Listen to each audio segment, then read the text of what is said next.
Nako, eto na po mga karibyo natin. Gulat sila kay Attorney Poa. Umamin na. Big evidence nilabas na. Nako po, Justice Committee members sangkot dito. One-sided lahat. Ayan mga kababayan, patungkol po riyan ang ating alamin. Pero bago po natin simulan yan, palike naman po ng video ito. Malaking tulong po yan. Maraming salamat po. At eto nga, pasadahan muna natin yung mga nagte-trending na balita dito po sa social media. At eto nga, no?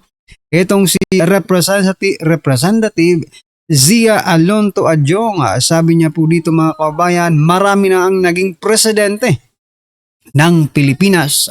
Pero si Pangulong Bongbong Marcos lang ang tumindig para labanan ang korupsyon. Ha? Gulat kayong lahat, no? Ha? Dito po sa silas, hindi natin alam, no? Kung itong si Adjong ba ay nasa Pilipinas pa o nasa ibang planeta na. Biruin mo, ganito ang paningin nila ngayon sa ating gobyerno. Oo. Tapos yung tingin nila sa panahon ni former President Duterte ang pinakakurap. Ngayon pinakamalinis, aray ko po. O kasi lumalaban daw sa korupsyon. Alam nyo mga kaubayan, hindi naman magkakaganito to kung walang korupsyon na nangyari sa administrasyong ito. Diba? Ay grabe po. Mali yata yung sentence, no? Dapat dito sa sinasabi ni Adjong, si Pangulong Bongbong Marcos lang ang tumindig sa korupsyon, di ba?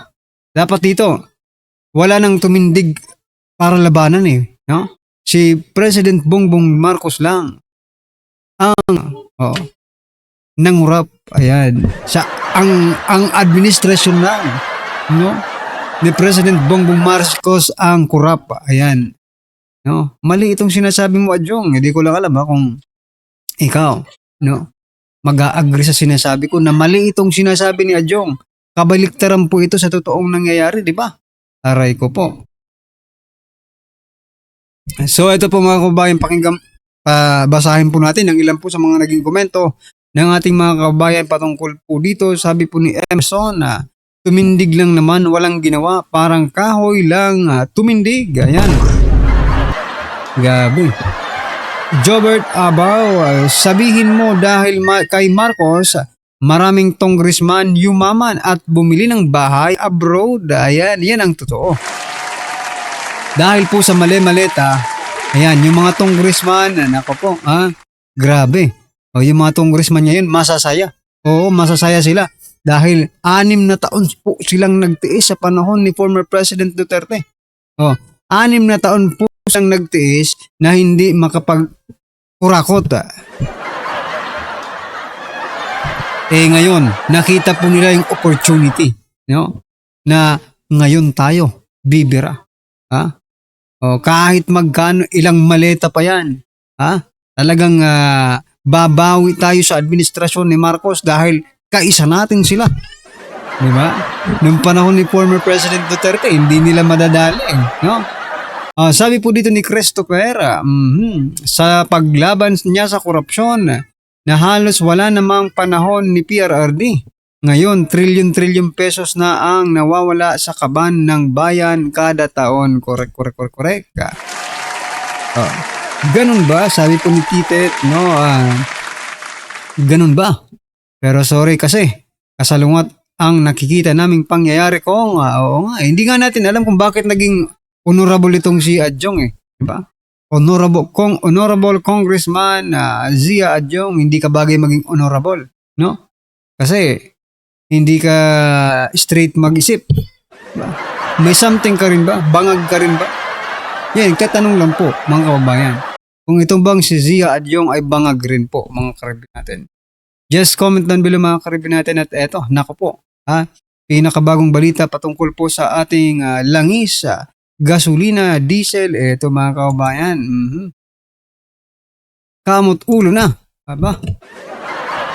Hindi mo masosolve ang problema kung puro ka lang kamot ulo. Ayan na.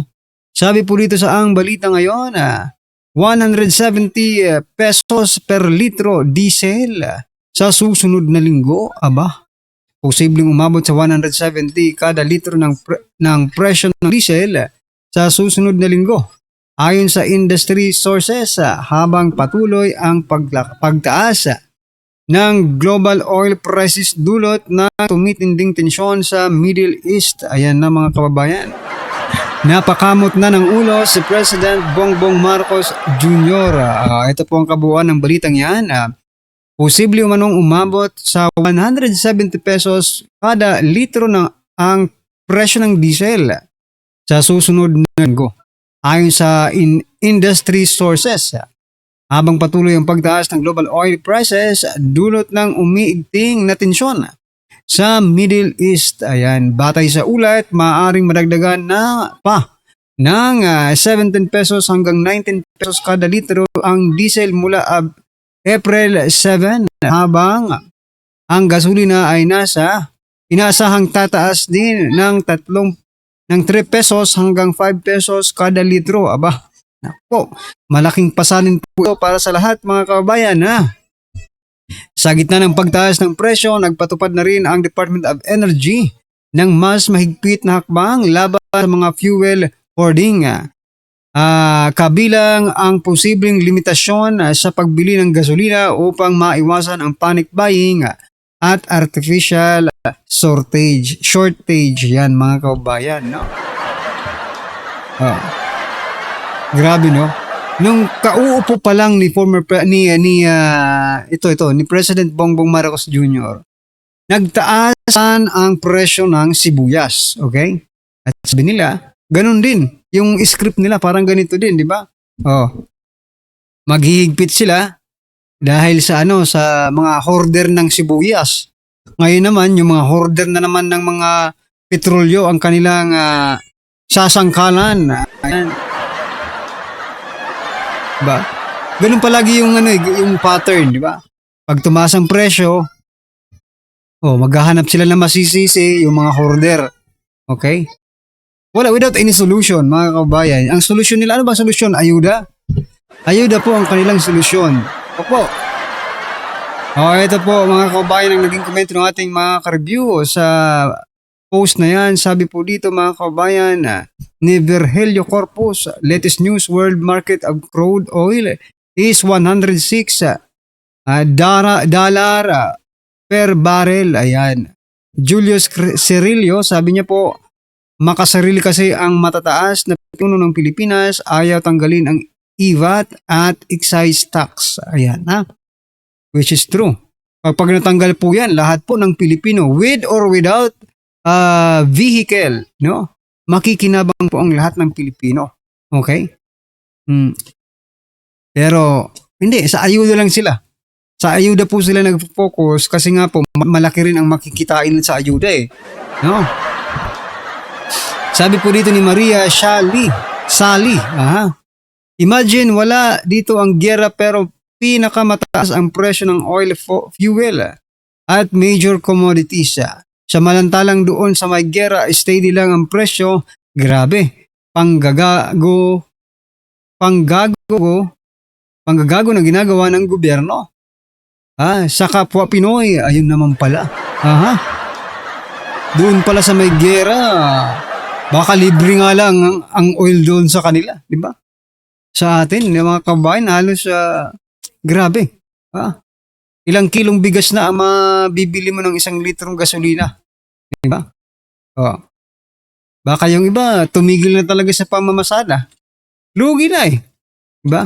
At malamang ang magsasuffer niyan, mga kababayan, ay ating mga kababayang nagko-commute.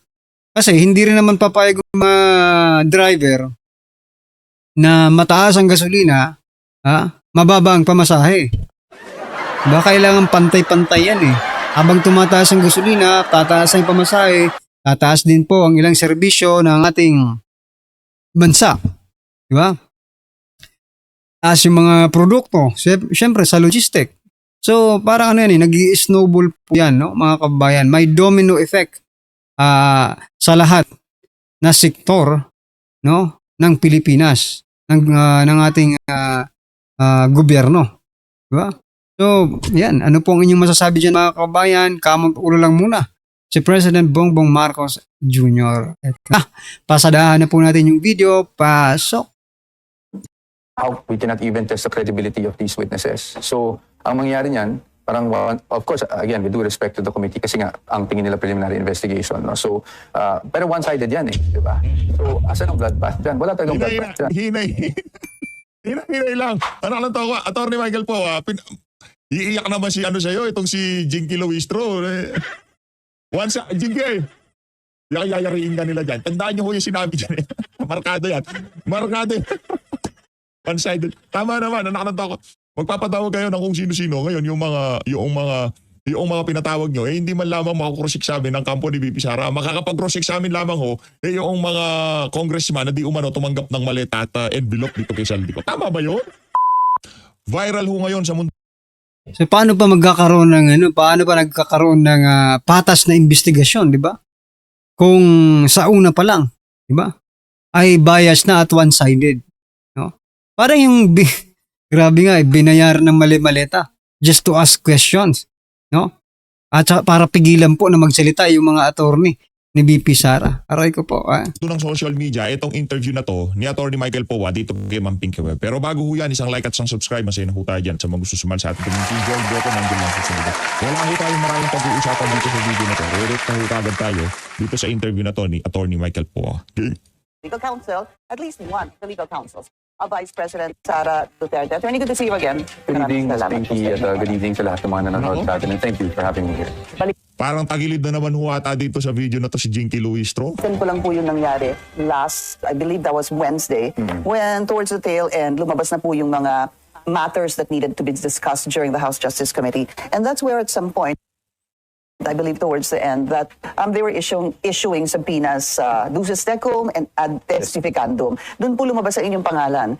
Attorney Michael Powa, ad testificandum. Ibig sabihin, kayo po kailangan pumunta sa House Justice Committee sa April 14. Will you go?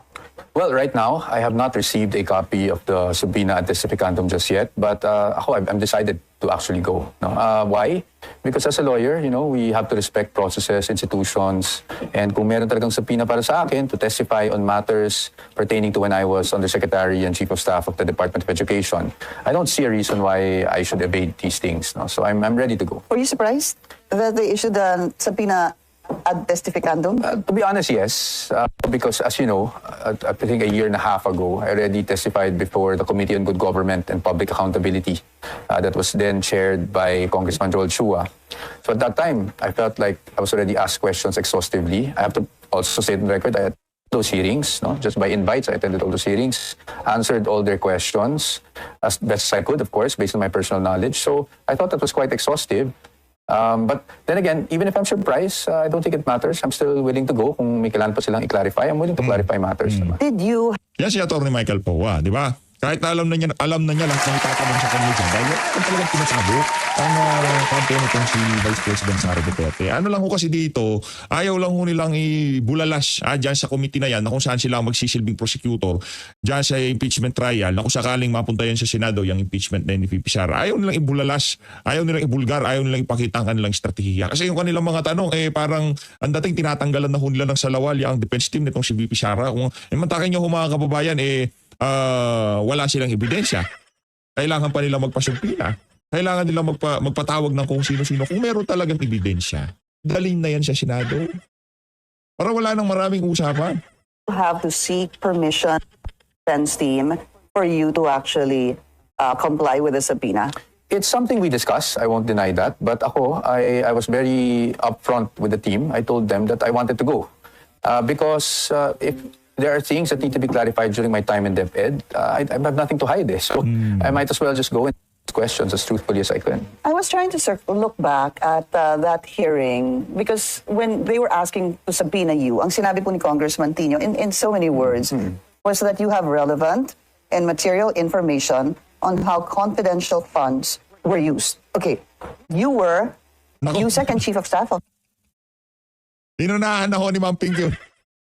Ito talaga si Ma'am Pinky, panira ng trip eh. Isyan nyo itong video na to. Para sa susunod nilang hearing dyan sa Justice Committee, wala nang manood. Yung mga nyo, itatanong na ni Ma'am Pinky Web dito kay Atty. Michael Powa, ha? At least hindi nang haharas, hindi naninigaw. kung ano man ang isasagot niya dito, sigurado, yun din ho ang sasabihin nitong si Atty. Michael Poa, dyan sa ano na yan, dyan sa Committee on Justice. Kaya i-share niyo ho itong video na to. Of DepEd 2022 to 2024, and then thereafter was a spokesperson of the VP, di ba? Ano ho ba yung inyong sinabi? Balikan lang natin yung sa good government. What were you saying back then? Because even during the House Justice Committee, I heard there were envelopes. Was that attributed to you? Actually, that's why I'm quite confused. Even when I read, I think that was either the third or the fourth impeachment complaint, no, that there was a line that said that allegedly I admitted to receiving envelopes, which is totally false. No? The transcripts of the Committee on Good Government and Public Accountability would show that I never said anything about accepting envelopes. In fact, what I said then, and I don't know if I'm preempting what I will be saying in the hearing, but what I said then was, hindi ako nakatanggap ng envelope. Kung meron man ako natanggap ng kahit anong monetary, it was in a form of reimbursement kasi gumagastos ako noon as spokesperson. And that was not regular, obviously. That was just, sometimes when you have to, parang representation, when you also, and I'm sure we're all familiar with this, you have to sometimes take out the media, Christmas party, ganyan. We have a certain budget kasi sa DepEd and most of the time, we exceed that budget. And so, syempre, hindi ko nakukunin sa DepEd yun. Ako na yung mismo naglalabas. And at that time, pag nababalitaan na may ganon, the Vice President would just say, bakit ka gumagastos? Ano ka na nga, parang aparati ka ng abonado. So she would give me something, but it's not anything significant, actually. I don't think you said that during the House Justice Committee. You did? I did with an exchange with, if I remember correctly, Congressman Abante at that time. Tinatanong niya, Kaya Atras Abante, yan talaga si Atras Abante, yan eh. Minsan, imbis na nakakatulong,